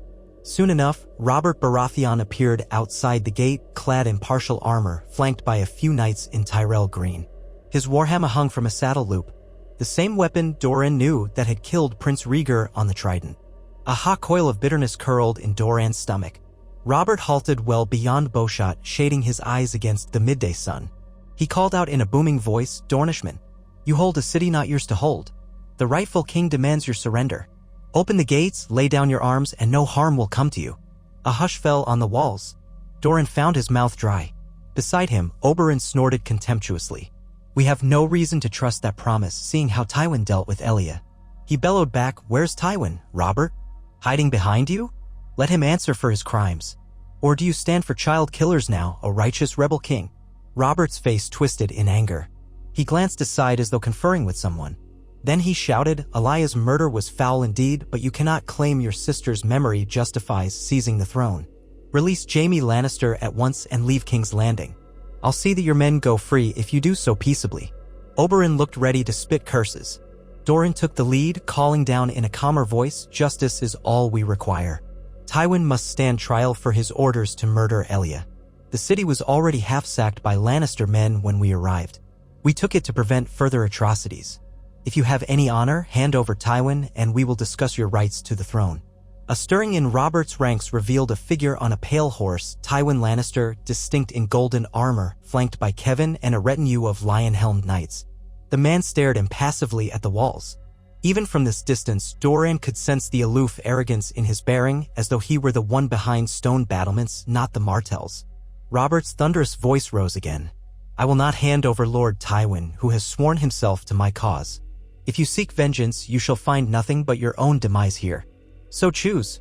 Surrender and be spared, or defy me and see your beloved city burn. The choice is yours." Oberyn glared murder down at them. "We know how you treat families who stand in your way, Robert. The city has burned once for your vanity. Burn it again and see how the realm looks upon your reign." A flicker of fury crossed Robert's face. He hoisted his warhammer high. "This is your final warning. You have until sunrise on the morrow to yield. After that, there will be no quarter." With that ultimatum, Robert wheeled his horse around, leading his party back to the sprawling camp that was already forming beyond the city's walls. Doran let out a shaky breath. His pulse hammered in his ears. They had defied the king openly, with Tywin and Mace Tyrell at his side. It was war indeed, no more illusions or half-measures. That night, King's Landing braced for siege. Dornish soldiers manned every rampart, watchful for the first flicker of assault.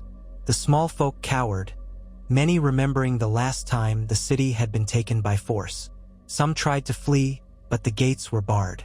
Tension crackled in the humid air. At the highest vantage of the Red Keep, Doran met with Oberyn and their principal commanders. By torchlight, they pored over maps of the city and the surrounding terrain. The discussion was grim. The enemy had overwhelming numbers. They had siege engines, rumored to be tall trebuchets the Tyrells had carted from Highgarden. The Dornish would rely on the city walls, but the walls had weak points, especially near the Iron Gate, battered in the prior sack. Oberyn's face was set in fierce determination. We'll hold them at the walls. If they break through, we'll fight street by street. This is a place we can fortify. The men of the Reach will lose many if they try to take it by storm. And I doubt Robert wants another mass slaughter that would forever mar his kingship. He might try to starve us out instead. They had enough provisions for some months if rationed carefully. But a protracted siege spelled misery for the city's inhabitants. Doran rubbed his brow, remembering the pleas of the small folk. By taking King's Landing, he had laid the city in the path of ruin once again. He mustered what resolve he could. We cannot yield now. Elia's justice, and the threat Tywin poses, give us no choice. Dawn arrived, and with it a thunderous roll of drums from the Tyrell Baratheon lines. Robert's final demand for surrender was ignored. By midday, the enemy began to deploy siege ladders and position trebuchets within range. Dornish archers on the walls loosed volleys at any soldier who ventured too close. The clang of arms echoed across the fields. Robert himself appeared in the front on a warhorse in full battle regalia. Mace Tyrell stood near him, a large man with ornate armor covered in golden roses. Farther behind, one could spot Lannister banners rippling. The shape of Tywin's lion sigil advanced methodically, as if the man wanted to watch the city's downfall from close at hand. Then the first trebuchet launched a flaming projectile toward the walls. A swirl of smoke and sparks soared overhead, crashing into a rooftop inside the city. A collective gasp echoed among the defenders as the building erupted in flames. Soon, more fiery missiles followed, arcs of destruction that lit the sky with fiery trails. The siege of King's Landing had truly begun. Doran felt every impact in his bones. He stood on the ramparts, braced against the stone, as Oberyn commanded the archers to focus on the siege crews. The men of the Reach, well trained in war, shielded their engines behind wooden mantlets. The stench of smoke thickened as more fires ignited among the city's rooftops. Within an hour, King's Landing once again tasted the horrors of war, reminiscent of the sack, but this time the foe was outside, led by a new crowned king unwilling to compromise. A crash sounded from the western wall where a battering ram hammered at a lesser gate. Dornish spears rushed to defend. Arrows fell like hail, men screamed, and the gate threatened to buckle. Ser Ryan Illyrian led a sortie out of a postern, hoping to burn the ram, but the defenders met stiff resistance and were forced to retreat after a vicious struggle. All day the battle raged with no conclusive breach but steady attrition on both sides. By nightfall, fires glowed across King's Landing, though hasty bucket brigades managed to quench some of the flames. Bodies littered the approaches outside the walls, but the Tyrell Baratheon lines did not withdraw far. They encamped where they stood, prepared to renew the assault in the morning. In the Red Keep's courtyard, lit by the lurid glow of scattered torches, Doran conferred with Oberyn once more. Both men were streaked with soot and exhaustion. "We can hold for a time," Oberyn insisted. "They'll lose many men if they try again tomorrow in the same manner. Perhaps they'll relent and attempt a starvation siege. That will buy us time to negotiate from a stronger position or to slip messages to any lords uncertain about Robert's cause." Doran nodded, though dread still gnawed at him.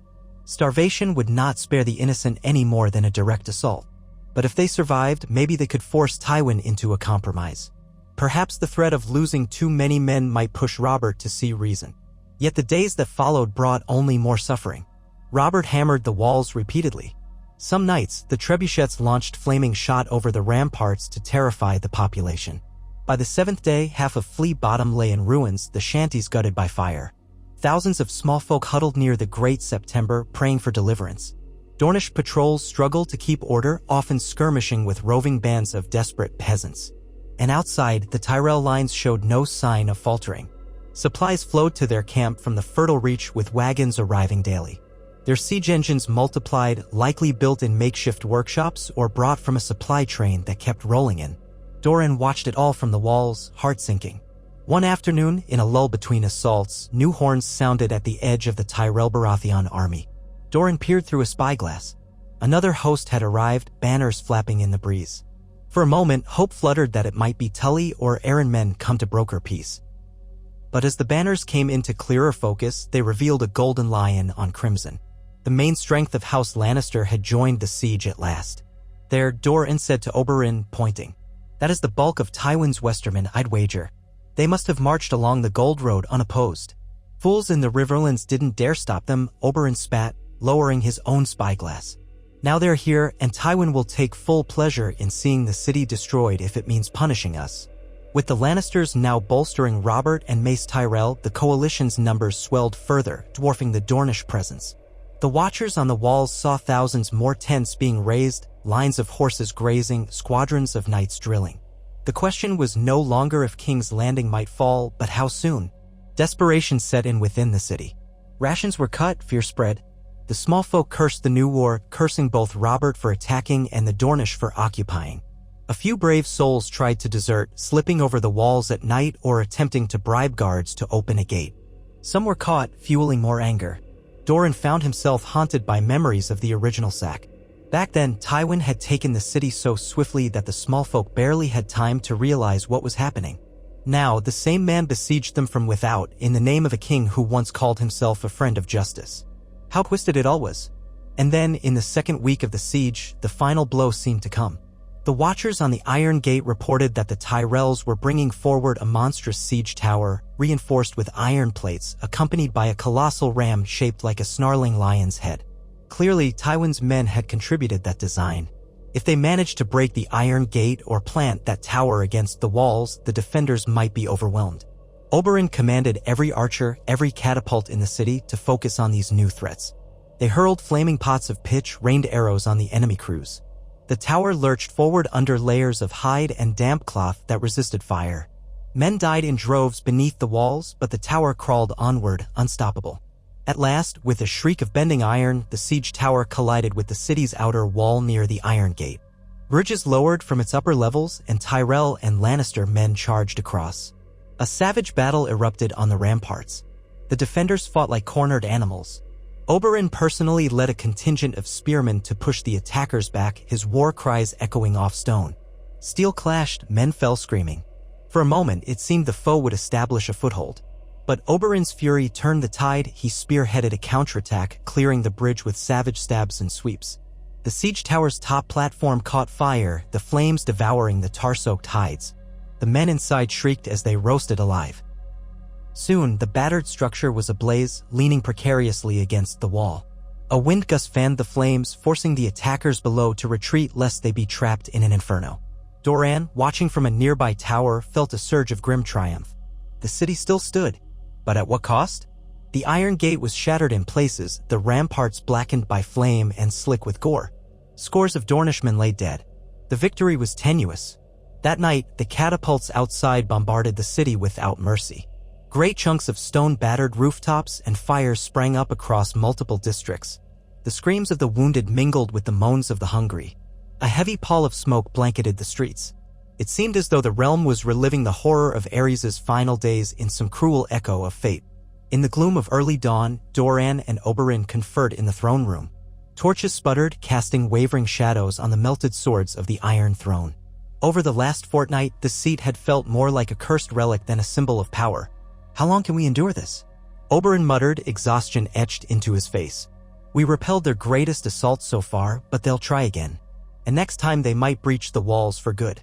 Doran rubbed his aching eyes. I've no illusions that we can hold forever. Perhaps we can outlast them until winter's approach, but that is months away and the city's supplies might not stretch that far. The small folk will revolt before the enemy even breaks in. They stood in tense silence, each weighing the unspoken question, was a negotiated surrender possible? The demands from Robert had been stark: yield, free Jaime, and deliver the city. That would mean letting Tywin Lannister walk free. Letting Elia's murder remain unanswered. I will die before I let Tywin walk unpunished, Oberyn snarled, as though reading Doran's mind. If we yield, the realm will see us as craven. Elia's memory will be spat upon. Doran nodded slowly, though a deep weariness filled him. I know. But is continuing this struggle truly the better path? Thousands more might die, the city will be in ruins. It weighs on me. If only Robert would relent on Tywin's behalf or at least force him to some sort of reckoning. He trailed off, remembering the cold look in Tywin's eyes during that distant exchange at the gate. There would be no surrender from Tywin, no apology. Oberyn set a hand on Doran's shoulder. We came for vengeance, brother. We hold the capital. Our men still fight. Have faith that we can force Robert to treat with us if we keep repelling his assaults. The Tyrells will tire of losing men. The realm might question the morality of burning King's Landing again so soon after the last sack. It was a fragile hope, but it was hope nonetheless. Doran took a steadying breath. Then we continue. May the gods lend us strength and guide the realm to see the truth of our cause. At dawn's first light, the horns sounded once more. The Tyrell Lannister lines surged forward. Robert was done waiting. Giant rams hammered at multiple gates. More siege towers crept forward. The city's defenders rained arrows and poured boiling oil. Screams tore the air. Great clouds of smoke billowed as the attackers set fresh fires, hoping to sow panic. Oberyn raced from parapet to parapet, commanding troops with fearless intensity. Doran, despite his gout, forced himself to climb battlements and encourage the men. The clash was deafening, the thunder of war overshadowing all else. Midday approached, and in a fierce push along the southern walls, Tywin's men finally gained a foothold. A long section of the battlements fell to Lannister knights, who slew the Dornish defenders stationed there. A wave of panic spread as they established partial control over the walkway. Oberyn, seeing the danger, hurried to mount a counterattack. He led a desperate charge up the stairs, spearmen behind him. Lannister knights formed a shield wall, the Crimson Lion's standard rippling overhead. In the swirling melee, Oberyn's spear darted in savage arcs, downing foes. But there were too many. Dornish warriors died all around him, and the Lannisters advanced step by step. Then, in a shocking moment, Tywin himself appeared on the parapet behind the knights, an imposing figure in gilded plate, face hidden behind a visor. He surveyed the chaos with impassive calm. Oberyn, spotting him, roared in fury. Tywin! He tried to push through the mass of men to reach that hated figure, but steel barred his path. Doran, watching from a higher vantage, felt ice in his veins. If the Lannisters secured the wall, the city was doomed. Tywin Lannister, personally leading men on the walls, meant he was confident of victory. Yet suddenly, from the flank, a group of Dornish archers appeared on a rooftop that overlooked the walkway. They loosed arrows into the cluster of Lannister knights. Tywin's men fell back, disoriented, some toppling over the parapet's edge. Oberyn seized the opening, spearing a tall knight through the joints of his armor, then vaulting forward. For an instant, it looked as though he might close the distance to Tywin. Doran's breath caught, but Tywin, seeing the tide shift, calmly gestured for his knights to withdraw. They pulled back methodically, covering Tywin's retreat. Oberyn's spear lashed out, slicing across a Lannister shield. Another second, and he might have reached Tywin. Instead, the Lion Lord vanished behind his men, stepping away from the line of battle. Furious, Oberyn pressed on, driving the Lannisters off that portion of the wall. By the time the dust settled, the Dornish had resecured the southern rampart. For now, bodies lay heaped in bloody piles. Oberyn stood panting amid the carnage, spear tip dripping. He had been so close, but Tywin had slipped away unscathed. Doran hurried down to meet him, ignoring the stabbing pain in his foot.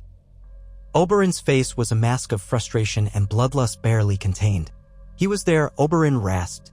I saw him. A heartbeat more and I'd have ended him. You drove them back, Doran said.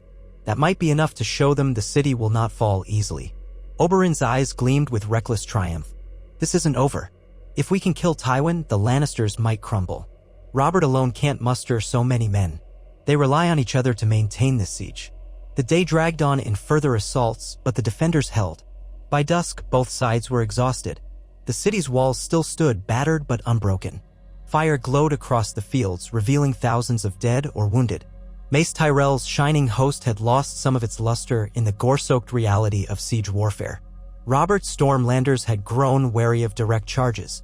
Tywin's Westermen had suffered losses as well, though they still threatened to outnumber the Dornish. In a hastily called war council, Doran spoke to the lords who remained capable of fighting. "We cannot keep at this pace forever. Our men are nearing their limits." Lord Ironwood nodded gravely. "So are the enemy if they keep losing men in assaults.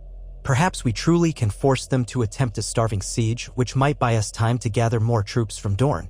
Everyone's gaze shifted to Oberyn. He stood with arms crossed, a streak of dried blood across his cheek. "They'll either attempt one final push or settle in to starve us out. If it's the latter, we send word south. We have gold to hire ourselves words. We can replenish faster than they suspect if we open a path for supply from the sea or the Rosby Road." Doran silently prayed they could do so. But as the days inched by and the city sagged under the repeated bombardments, it became clear that the Tyrell-Baratheon-Lannister coalition had adapted. Large-scale assaults lessened, replaced by a strangling blockade that choked off shipments of food. The city's granaries dwindled.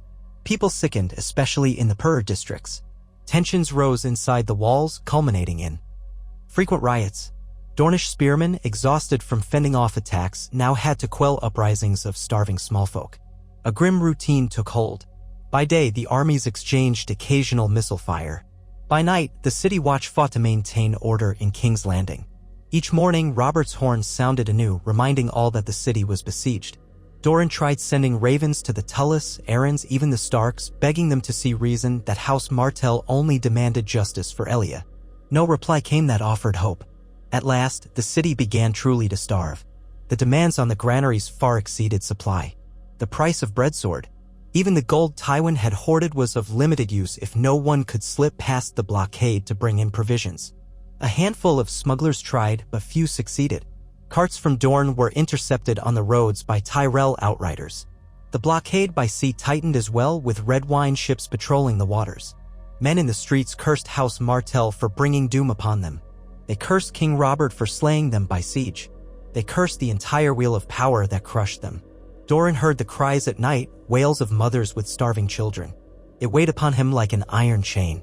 Oberyn's rage only burned hotter, but even he grew gaunt with worry and exhaustion. Sometimes, late at night in the keep, they would share a quiet meal of meager rations, salted fish, stale bread, a little wine, and speak in hushed voices about Elia. Would she have wanted this? Doran asked once, voicing the question that tormented him. All this death for the sake of vengeance? Oberyn's expression flared with grief. She deserved justice. After what they did to her children, how can the realm ever be clean without paying the blood debt? We can't let Tywin go free. So they pressed on. Meanwhile, outside the walls, Robert, Tywin, and Mace Tyrell bided their time. Another moon's turn passed. Thousands inside the city weakened from hunger, disease spread, and the once proud capital decayed into a nightmare of desperation. Finally, the coalition stirred for a decisive blow. Through spies, Doran learned that Robert was frustrated with the slow strangulation and wanted to end the matter. The Tyrells had quietly constructed new engines of war. The Lannisters had brought additional reinforcements from the Westerlands, willing to hurl men at the walls if it meant finishing off the Dornish once and for all. The dawn that heralded this final assault broke blood-red over Blackwater Bay. Horns blared from every quadrant of the enemy lines. Siege towers rolled, rams thundered, catapults lobbed flaming missiles. The defenders on the walls mustered the last of their strength. Arrows darkened the sky. Banners snapped in the wind. A monstrous roar of men in unison rose from beyond the walls, a war cry that shook the battered gates. Oberyn raced to rally his men at the Iron Gate. Doran, though his foot screamed with pain, limped toward the battlements near the King's Gate to encourage the archers. The clangor was deafening. Ladders slammed against stone, men climbed up, meeting spears and swords in a frenzy of violence. Gaps opened in the city's defenses where walls had been weakened by prior bombardments. The attackers surged forward. Dornish spearmen fought with valor born of desperation, thrusting from atop parapets, toppling ladders, and setting the siege towers aflame with pots of burning oil. Even so, the tide was too great. One battered section of the King's Gate cracked under repeated strikes from a heavy ram. With a final, sickening crunch, the gate collapsed. Robert's men poured in, flooding the city's streets. The defenders who tried to block them were swept aside. Shouts carried over the battlements, "They've breached the gates." Doran's heart seized. He saw from the ramparts the wave of steel entering the city. If the breach was not contained, the Red Keep would be surrounded. A horn blast from another quarter signaled a second breach near the Mud Gate. The old repairs had never been fully restored after the Dornish took the city. Now they gave way before the combined might of Tyrell engineers and Lannister gold. In the end, the city that had withstood so many storms was about to fall again. Doran fought the urge to collapse in despair. "Rally," he cried to the men around him. "Rally at the keep, regroup and hold them there if we must." They retreated from the walls as entire swaths of the city fell to the invaders. Chaos reigned in the streets. Some small folk tried to hide, others pleaded for mercy, while pockets of Dornish spearmen contested every corner. Smoke and flames roiled into the sky as buildings were torched or caught in the crossfire. Oberyn rejoined Doran near the Red Keep's outer ward, face spattered with blood, hair wild. "We must barricade the keep," he snarled. "Get every man we can to hold the gates. This is where we make our stand." Doran could scarcely breathe for the crush of men running to and fro. "And the small folk?" he asked, despairing. Oberyn's expression was bleak. "There's nothing we can do for them now, brother. The city is lost. We can only hold the keep and pray we have leverage with Jaime's life." It was a faint hope, but Doran clung to it. "Then let us to the gates." They arrayed their remaining defenders within the Red Keep's walls. Dozens of Dornish lords had fallen by now or were lost in the chaos. Archers took up positions above the barbican. The battered gates were reinforced with timbers.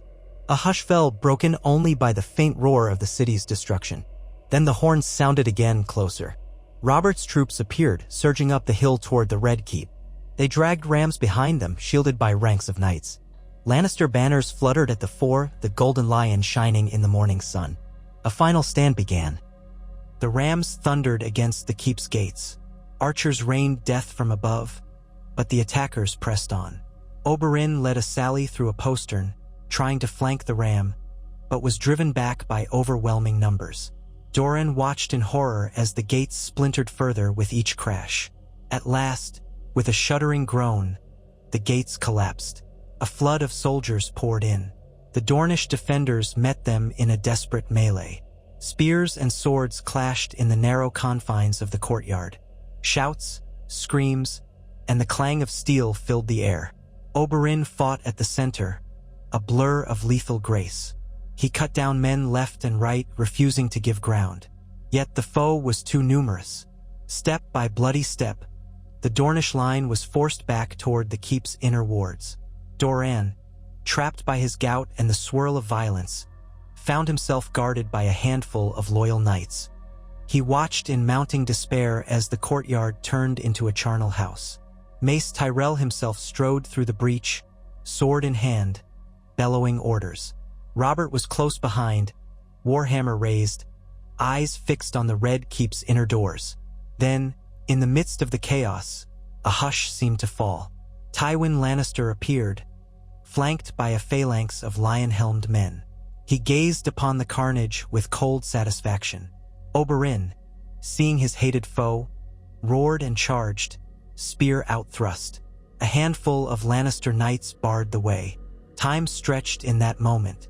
Doran shouted at Oberyn to be cautious, but the din swallowed his voice. The Red Viper dashed aside the first knight's sword, impaled him, then spun to parry a second.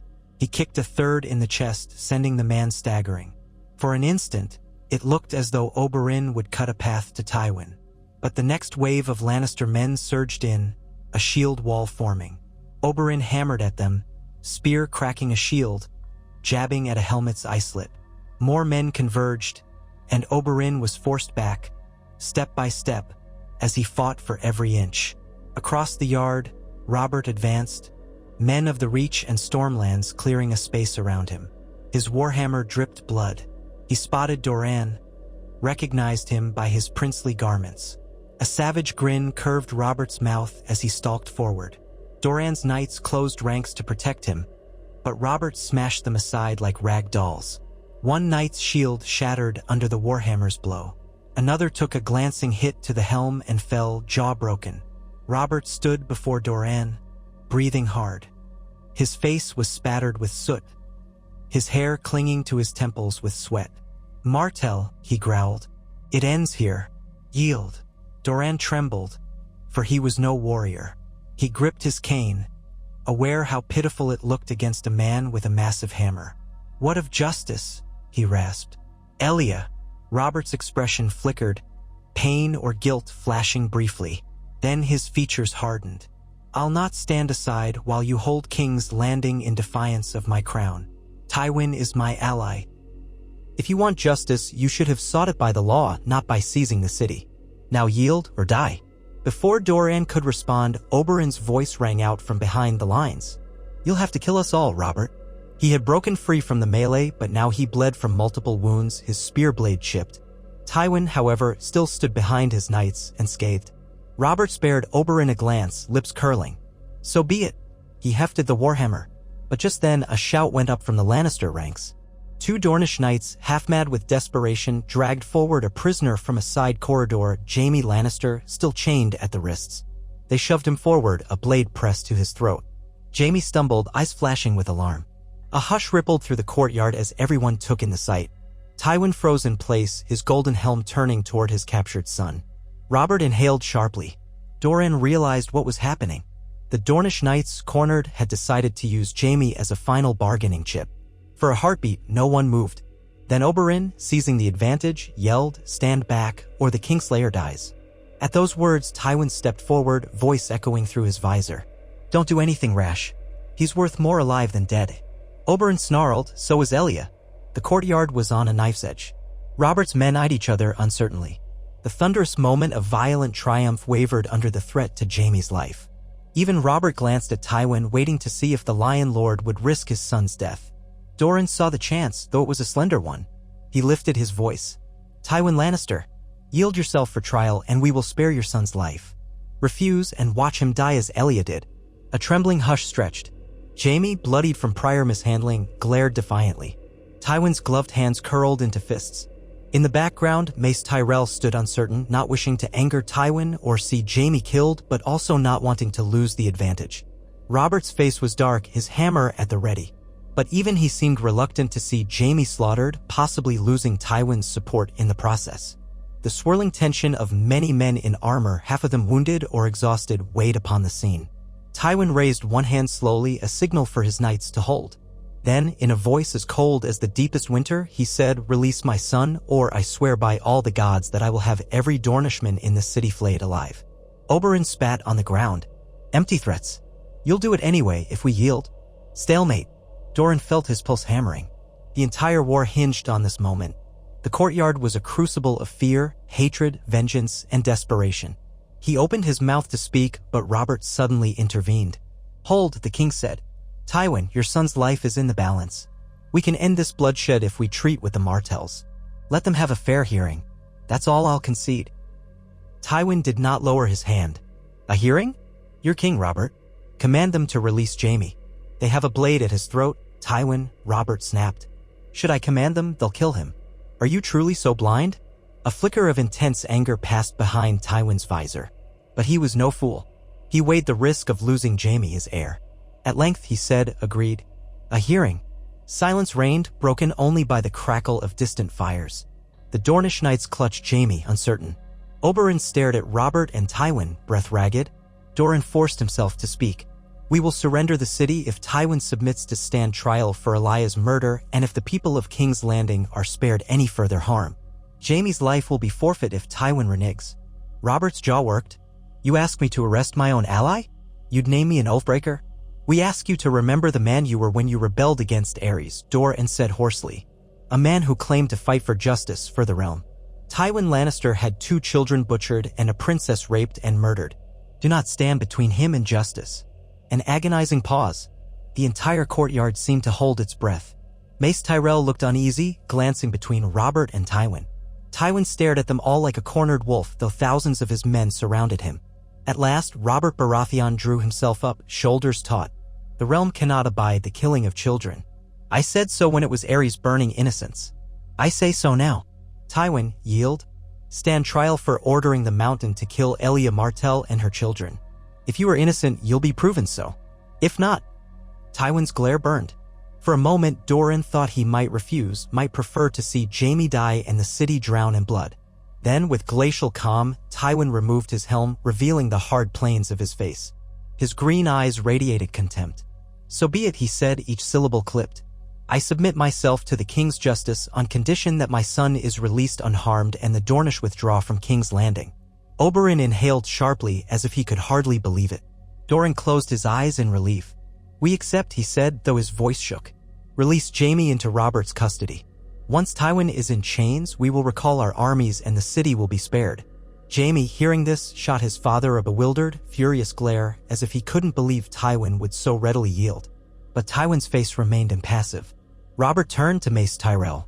"Do you concur, Lord Tyrell? No more slaughter. Let the trial decide." Mace, unwilling to contradict his king openly, nodded with stiff unease. "Yes, your grace." So it was done. In that courtyard, with corpses strewn about and the city aflame behind them, a fragile peace took shape.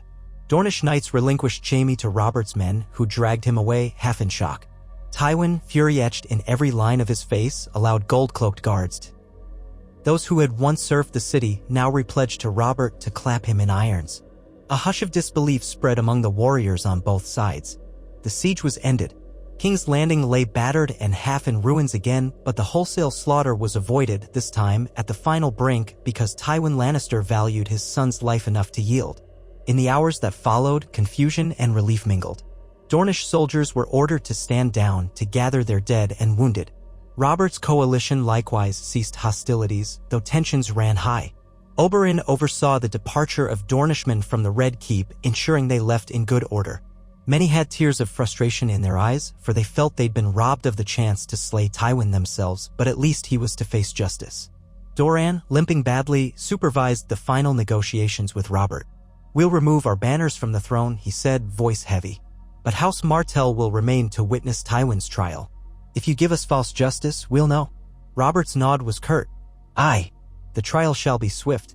If Tywin is found guilty, he'll pay the penalty." No one was naive enough to think Tywin might quietly accept a guilty verdict. But for now, a precarious truce held. The next dawn arrived over a city in tatters, but not entirely destroyed. The gates stood open. The Tyrells, the Lannisters, and Robert's men flooded in to restore some semblance of order. Oberyn watched them with a dark glare, so many soldiers who had tried to kill them only hours before. But they had not died to no purpose.